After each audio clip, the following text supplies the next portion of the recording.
Olá!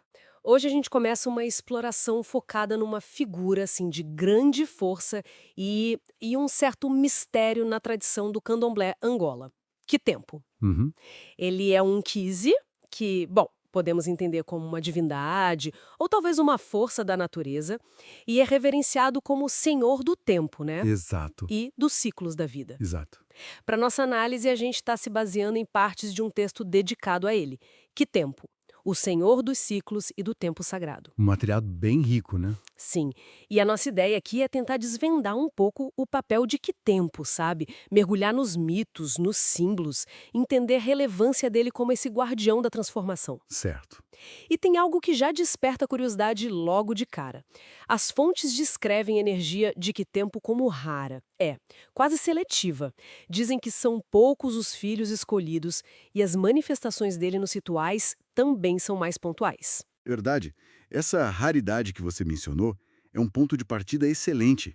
Isso sugere que Kitembo não é uma força que, digamos, se manifesta assim de forma banal ou constante no dia a dia dos rituais. Hum. A presença dele é poderosa, sem dúvida, mas está associada a momentos e conceitos bem específicos, talvez ligados a grandes viradas ou à própria estrutura do tempo sagrado, e não só o tempo do relógio, entende? Faz todo sentido. Então, quem é Kitembo? Ou tempo, como ele também é chamado. A nossa fonte descreve ele como um Kisi que rege não só a passagem das horas, mas as estações, os ventos Sim. e, fundamentalmente, essa ideia de que a vida é um ciclo infinito de renovação. Ele está ligado à dinâmica essencial do universo, né? Pelo menos na cosmovisão da nação Angola. E o símbolo mais visível dele captura essa essência de uma forma muito marcante, aquele mastro alto com uma bandeira branca hasteada. Assim, o mastro. O texto explica que esse mastro não é só um enfeite, não. Ele funciona como um guia, sabe? Uma referência vertical para o povo bantu. Ele simboliza a soberania do tempo, que se eleva acima das questões mundanas, mas ao mesmo tempo orienta a vida aqui na Terra. Interessante essa dualidade. E a bandeira branca, claro, evoca a paz, pureza, a presença do sagrado, mas também o movimento, né? O vento que Tembo comanda. E a própria saudação a ele, Nanzara Kitembo, ou Zaratempo, parece que ecoa esse respeito pela força dele. Com certeza. E as fontes trazem comparações importantes com outras tradições afro-brasileiras. Lá no universo iorubá, ele é associado a Iroko, o orixá da árvore sagrada, que também está ligado ao tempo, à ancestralidade, à memória. Isso, a árvore como eixo, né? Exato.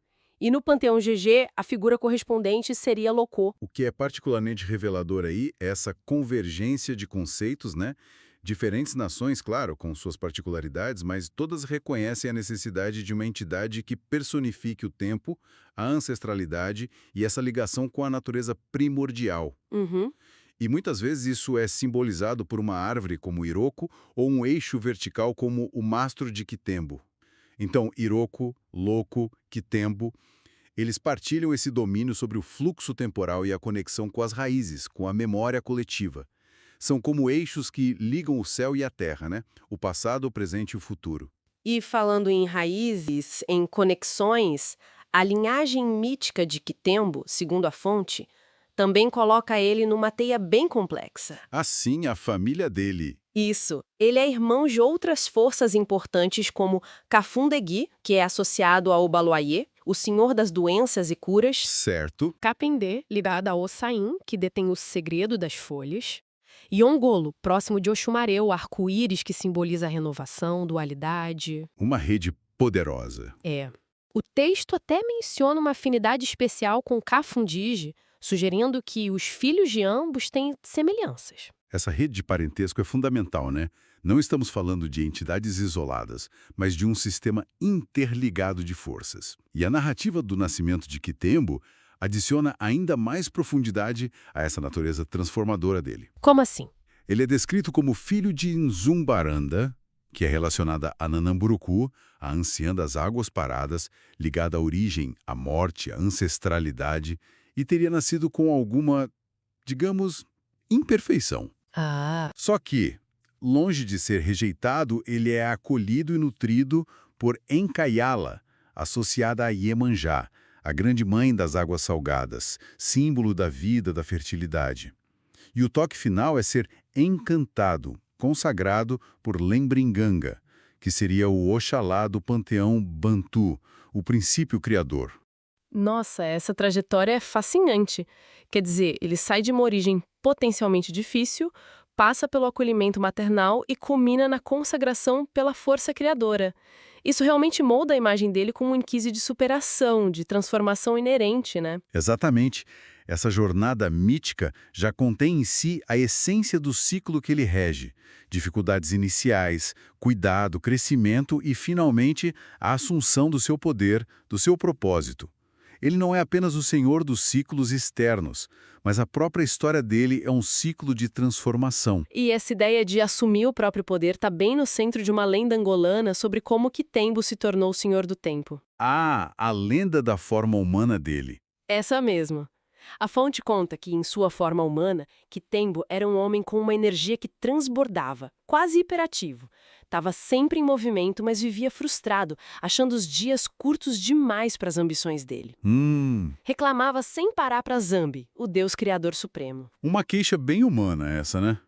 Essa sensação de que o tempo escapa, que não tem hora suficiente para nada. A lenda parece partir de uma experiência universal. Precisamente. Quitembo ficava argumentando com Zambi sobre a insuficiência das horas. Aí Zambi, ouvindo aquelas lamentações constantes, teria respondido algo tipo: "Olha, talvez eu tenha errado na sua criação porque eu te fiz apressado demais." Uma crítica direta à natureza inquieta dele. Uma resposta dura, né? Mas Quitembo não se conformou, não. Retrucou, defendendo que a culpa não era dele, mas sim da brevidade dos dias. E é nesse ponto que a história dá aquela virada crucial, não é? Em vez de uma punição, vem uma missão. Exatamente. Nzambi, diante da persistência dele e talvez reconhecendo ali a sua natureza intrínseca, deu para ele a tarefa divina de governar justamente aquilo que o frustrava: o próprio tempo. A partir desse momento, Quitembo se tornou não só o marcador das horas, mas o senhor dos ventos, das estações, das mudanças na natureza, o controlador do fluxo temporal. Olha, o que me parece notável aqui é a inversão. A característica que parecia um defeito, a pressa, essa insatisfação com o ritmo imposto, se transforma na maior força dele, na função divina dele. É verdade. Ele não precisa mudar a essência dele. Ele a canaliza para um propósito cósmico. Ele passa de alguém que era sujeito ao tempo e frustrado por ele para aquele que rege o tempo. É uma metáfora muito poderosa sobre como as nossas próprias naturezas, mesmo os aspectos mais desafiadores, podem se tornar fontes de poder quando a gente a alinha com um propósito maior, né? Ele passa a orquestrar o ritmo da própria vida. E essa transformação, esse domínio, se reflete de forma muito rica nos símbolos que são associados aqui em tempo. O material que a gente tem descreve vários, e talvez a gente possa agrupar eles em torno dessa ligação entre o divino e o terreno, a jornada espiritual e a experiência humana. Por exemplo, Vamos lá. a escada. Essa claramente aponta para o crescimento, né? A ascensão, a busca por níveis mais elevados de consciência.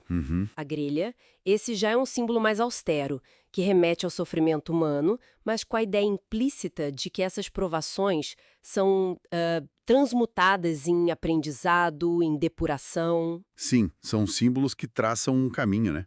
A escada indica a direção para cima, a ligação com o transcendente que Quitembo representa. A grelha, por outro lado, reconhece as dificuldades da existência, mas não como um fim em si, e sim como parte de um processo de refinamento alinhado à passagem do tempo que tudo transforma. E tem a seta apontada para o céu. Essa reforça a ideia de conexão direta entre a terra e o sagrado, como um canal de comunicação vertical. Exato. Direção e conexão. E tem outros que falam mais da ideia de recolher e de criar, como, por exemplo, o ancinho. Aquele instrumento agrícola que junta a palha, sabe? É interpretado como símbolo da reunião das experiências, das lições fragmentadas da vida que Quitembo ajuda a organizar. Interessante. Organizar o que está disperso. E a cabaça, que é um símbolo universalmente rico, né? Representando aqui a união do masculino e feminino, a fertilidade e, por extensão, a própria criação contínua que Quitembo supervisiona no tempo. Sim, O ancinho sugere ordem no caos aparente das experiências, e a cabaça, esse potencial criativo inerente a cada ciclo. E olha, é impossível falar dos símbolos de Quitembo sem mencionar a profunda conexão dele com o reino vegetal. Ah, sim, as árvores. A fonte destaca a gameleira branca, a malemba, como a árvore sagrada principal dele, mas faz uma ressalva importante. Qualquer árvore pode representá-lo. Qualquer árvore? Isso sublinha que Quitembo não está fixo num único ponto. Ele é imanente, presente em toda a natureza viva, em cada ciclo de crescimento, florescimento, dormência, que marca visivelmente a passagem do tempo e das estações. Ele está na natureza pulsante. E como essa figura complexa e todos esses símbolos se manifestam no dia a dia do culto? O material dá alguns detalhes sobre isso. A terça-feira é o dia da semana consagrado a Quitembo. Terça-feira, certo. As cores dele são o branco, o verde e o cinza. Isso se reflete nas guias, os colares, rituais, que são de contas brancas e verdes. Branco, verde e cinza. Cores que remetem à natureza, à paz, talvez à passagem do tempo também, o cinza. Pode ser. E as vestimentas rituais também seguem essa palheta e, significativamente, muitas vezes são adornadas com palhas, talvez numa alusão à terra, ao ancinho, à matéria orgânica que se transforma com o tempo. Faz sentido.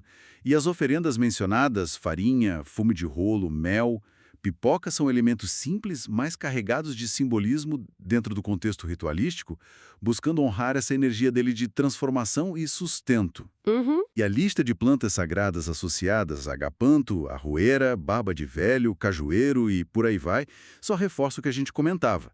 A botânica é central. O culto a Quitembo está intrinsecamente ligado ao conhecimento e respeito pelas plantas, pelas árvores, pela força viva da natureza que ele personifica e rege nos seus ciclos. Não dá para separar Quitembo do reino vegetal. E tem também uma narrativa tradicional muito importante sobre a pemba. Ah, a peba? Essencial. Aquele pó branco calcário usado para proteção, para marcação ritual em muitas tradições afro-brasileiras. E a ligação direta dela com Quitembo como protetor do povo banto. Sim, conta essa história. Dizem que, em tempos ancestrais, as tribos banto estavam enfrentando uma tragédia. Mortes inexplicáveis de crianças e também de mulheres durante o parto. Uma situação terrível. O líder, o Sobá, em desespero foi buscar a orientação de um Nganga Wangombo, o adivinho. Essa busca por respostas no plano espiritual em momentos de crise profunda é um padrão cultural muito significativo, Mostra essa crença na interconexão entre o mundo visível e o invisível. E na necessidade de orientação divina para superar ameaças que transcendem a compreensão comum. Exato. Aí o adivinho consultou os instrumentos dele e revelou a origem do mal. Eram ataques de espíritos sombrios, os Mbungula, e a solução indicada: prestar culto a Quitembo. Quitembo como solução. As tribos, então, se uniram em rituais, em oferendas a este Nkici. E a resposta divina foi surpreendente. Da própria terra começou a brotar um pó branco e fino, a pemba. Olha só, aqui a gente vê Quitembo agindo não só como o senhor do tempo, mas como um interventor direto, um protetor. A pemba, segundo a tradição, é mais do que um simples pó. Ela é identificada como o espírito de Nkunku Alunga, o ancestral primordial das nações Bantu. Nossa! Ou seja, Quitembo, ao prover a pemba, oferece uma ferramenta de proteção que está imbuída da força dos ancestrais. Cobertos com a pemba, os guerreiros e as mulheres teriam ficado imunes aos ataques espirituais. Que incrível! E como símbolo dessa proteção e também da gratidão, foi erguido o mastro com a bandeira branca, que se tornou essa imagem icônica de Quitembo. Exato. A bandeira tremulando ao vento, como se estivesse indicando o caminho seguro, representa a vitória sobre as forças negativas, sob a proteção de Quitembo. É uma narrativa que solidifica Quitembo como um guardião fundamental do seu povo, capaz de oferecer não só a compreensão dos ciclos, mas também a proteção ativa contra as adversidades que interrompem esses ciclos de forma, assim, nefasta. O mastro e a pemba viram emblemas dessa segurança e orientação divina. Considerando tudo isso, desde os mitos de origem até essa lenda da pemba, quais seriam os ensinamentos centrais de Quitembo? A fonte sintetiza a filosofia dele de forma bem direta. O tempo não deve ser visto como um inimigo que a gente tem que vencer, mas como um mestre, um guia, o próprio caminho a ser percorrido com respeito. Uma mudança de perspectiva, né? Total. Kitembo ensina fundamentalmente sobre a natureza cíclica de tudo. Nascer, crescer, atingir a plenitude, declinar, se transformar e renascer. É um fluxo constante. E aqui reside uma distinção crucial que o material aponta. Kitembo transcende a ideia do tempo cronológico, do relógio. Ele é o guardião do tempo sagrado. Isso levanta uma questão importante sobre a nossa percepção habitual do tempo, né? Tempo sagrado. O que seria exatamente? O tempo sagrado, sob o olhar de Kitembo, não é linear e fragmentado em passado, presente e futuro estanques, como a gente costuma pensar. É uma continuidade dinâmica onde o passado reverbera no presente e as ações do presente moldam o futuro. Tudo interligado num grande ciclo cósmico. Kitembo rege esse ritmo mais profundo, entende? Entendi. É uma noção muito poderosa essa de tempo sagrado e reforça os diferentes papéis que a fonte atribui a Kitembo. Ele é o senhor dos ciclos, o mestre da mudança e da renovação constante, Sim. é o guardião da evolução, ensinando a paciência ativa, a sabedoria de aguardar o momento certo para cada coisa. A paciência de Kitembo. E é a força de renovação, assegurando que mesmo após períodos de dificuldade, lembrando da grelha como símbolo, novos começos são sempre possíveis dentro do ciclo. Exatamente. Esses papéis definem a influência dele. Ele não acelera ou retarda o tempo por capricho. Ele sustenta o ritmo natural, o fluxo das coisas. A paciência ensinada por Kitembo não é inércia, sabe? Mas é a compreensão profunda de que cada fase do ciclo, seja de crescimento, de colheita, de descanso ou de dificuldade, tem o seu propósito e a sua duração necessária.